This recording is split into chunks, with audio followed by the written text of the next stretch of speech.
You felt these emotions your entire life, but they don't have names. At least you think they don't. Right now, there's probably a feeling you've had 1,000 times but never heard anyone else describe. You thought you were the only weirdo who felt it? You're not. These strange emotions have names, and millions of people feel them every single day. I guarantee at least 3 of these will make you go, "Holy crap, I thought I was the only one."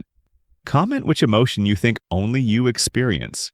Let's dive in. Number 9, Sonder. You're sitting in a restaurant, scrolling your phone, and suddenly you look up. Every person around you has their own complete world. Childhood memories, late-night worries, music that moves them to tears, inside jokes with their closest friends, regrets they carry in silence, millions of personal stories unfolding simultaneously, and you're just background noise in most of them. That moment, that's Sonder. It's the startling realization that you are not the center of the universe and never were. That waiter taking your order, he's worried about his mom's health. That couple arguing quietly, they're deciding whether to break up tonight. Everyone's personal drama is playing out in silence, and it completely shifts your perspective. Sonder isn't officially listed in psychology textbooks, but it's deeply felt. Therapists discuss it when teaching empathy skills.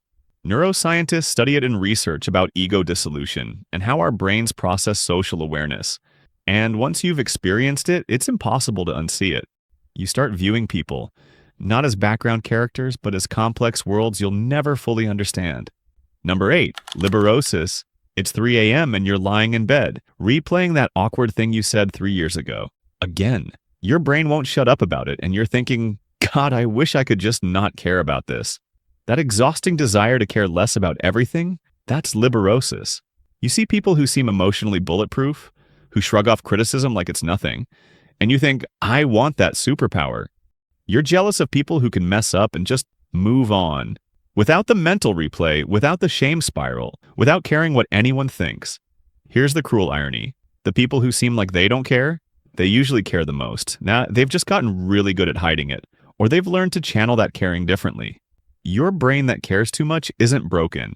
It's actually working overtime trying to protect you from social rejection. But caring is exhausting. It's like carrying emotional weight everywhere you go. And wanting relief from that weight?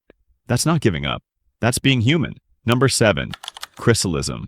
Rain is hitting the windows, thunder is rumbling outside, and you're curled up inside feeling perfect. Not just comfortable, deeply, mysteriously content. Like the chaos outside makes the inside feel more sacred somehow. That's Chrysalism. It happens in cars during thunderstorms, in coffee shops when it's pouring, in your bedroom when the wind is howling. The worse it gets outside, the better you feel inside. It's not just about being warm and dry, it's something deeper, more primal. Your caveman brain is celebrating. Storm outside, safe inside, this is winning at survival. Your nervous system releases those deep relaxation chemicals, the same ones that make you sleepy after a big meal.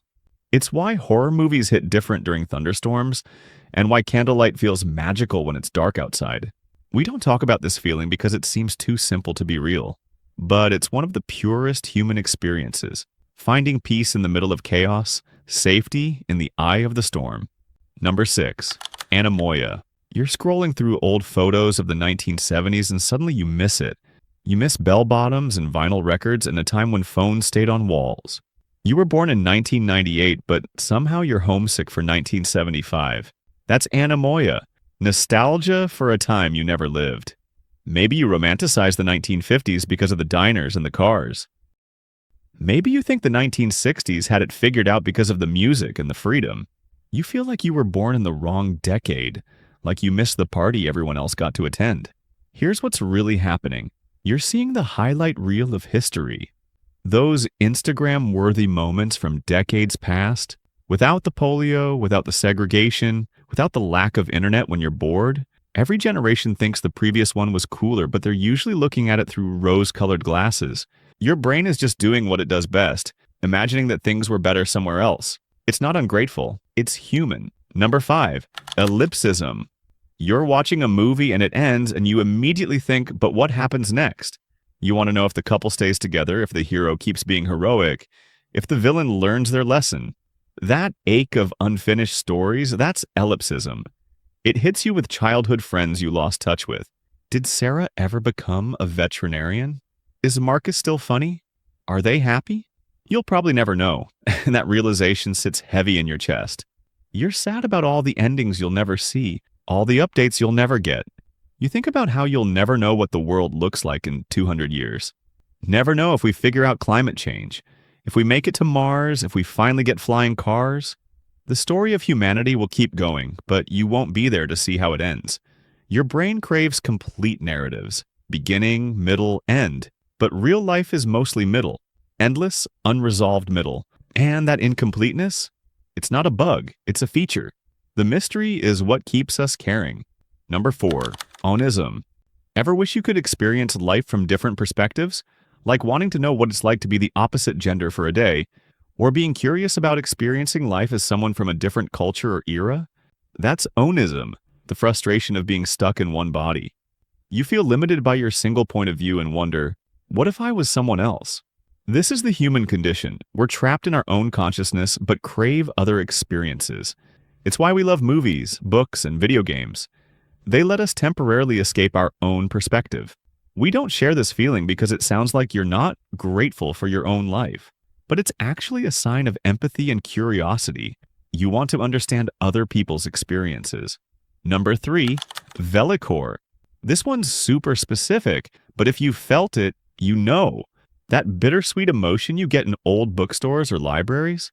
You're surrounded by old books feeling sad and nostalgic, wondering about all the previous owners and their stories? That's Vellichor, the melancholy of used bookstores. It's the weight of all that accumulated knowledge and forgotten stories hitting you at once. What's really happening is you're processing the passage of time and mortality. These places hold thousands of human experiences, and you're feeling the weight of all that history.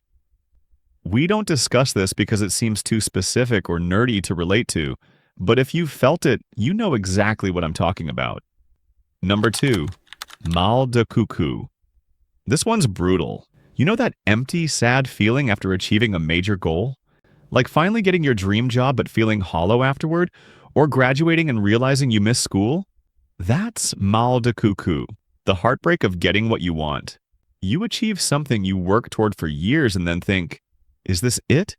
The psychology behind this is simple. The anticipation was better than the reality. Your brain is wired to chase, not to enjoy achievements. The dopamine hit comes from pursuing the goal, not reaching it.